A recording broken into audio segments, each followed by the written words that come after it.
I think something has been watching me from inside our house for years. He don't really know how to explain this without sounding insane. But everything I'm about to write actually happened a few nights ago. My parents were out late, so I was home alone with my dog, Max, around 3 a.m. He suddenly sat up at the foot of my bed and started staring at my closet door.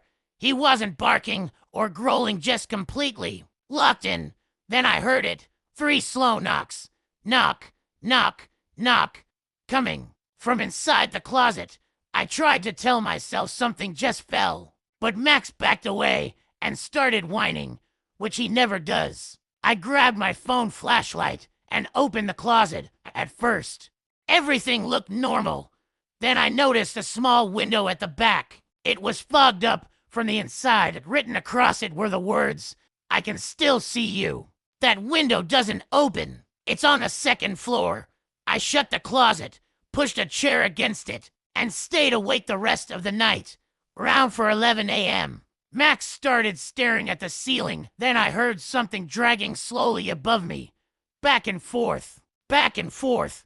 There's only an attic above my room. But the next morning, my parents didn't believe me at first. My dad checked everything, but when he went into the attic, he came back down looking pale. Later, he replaced the attic padlock without saying much. That night, at exactly 3:07 a.m., Max started growling again, this time at the attic hatch in the hallway. I opened my door slightly and saw it. The hatch was open, just a crack. Something small dropped from it and landed on the carpet. A piece of paper. It said, "You looked older last time." That's when I knew something was seriously wrong. The next day, my dad and uncle searched the attic more carefully and found a hidden crawl space behind old insulation. Inside, there was a folding chair facing a vent that looks directly into my closet. There were also food wrappers, empty bottles, and photos. Photos of my room. Some were years old. One was recent, of me sleeping. The police were called and said it looked like someone had been secretly living in the attic. That should have been the explanation, but it wasn't enough, because before we left the house, I checked my closet one last time. Scratched into the wooden frame, hidden behind clothes, were the words, "He left when you told them." I didn't. That's when things stopped making sense. That we left and stayed at my aunt's house. Everyone thought it was over, but Max didn't calm down. He kept staring at the ceilings there too. That night, I got a text from an unknown number. "Wrong house. Sorry." Then another. "Found you again." At that point, my parents finally believed me enough to take it seriously. My dad bought security cameras and set them up all over my aunt's house, hallways, rooms. Even one pointed at the ceiling above my bed. We stayed up watching the feeds at 3:07 a.m. Every camera triggered motion at the same time. On the hallway camera, something moved across the ceiling.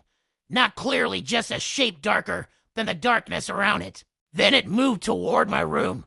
On the camera facing my bed, I could see myself sitting there. And above me, something was attached to the ceiling, not flat and hanging. Its limbs stretched out in ways that didn't look right, gripping the surface like it was clinging there. And Max went crazy, barking and snarling. Then we heard it in real life, a dragging sound above us, and 3 knocks right over our heads. And my dad replayed the footage, frame by frame, and we saw its face, not fully, but enough. It wasn't watching me. It was looking straight into the camera, like it knew we were watching it, like it wanted us to. We left immediately and checked into a hotel, and my dad deleted the footage the next morning. He said it was better not to have it. I don't think that matters, because I got another message today, a same unknown number. You see me now. Then look up. I'm sitting on the hotel bed while writing this. Max is standing a few feet away from me. He's not looking at the ceiling anymore. He's looking at me. And slowly backing away. Thank you so much for watching. You don't know how much it means to us. If you want the new story, please stay updated, and please help us by watching our videos. Bye.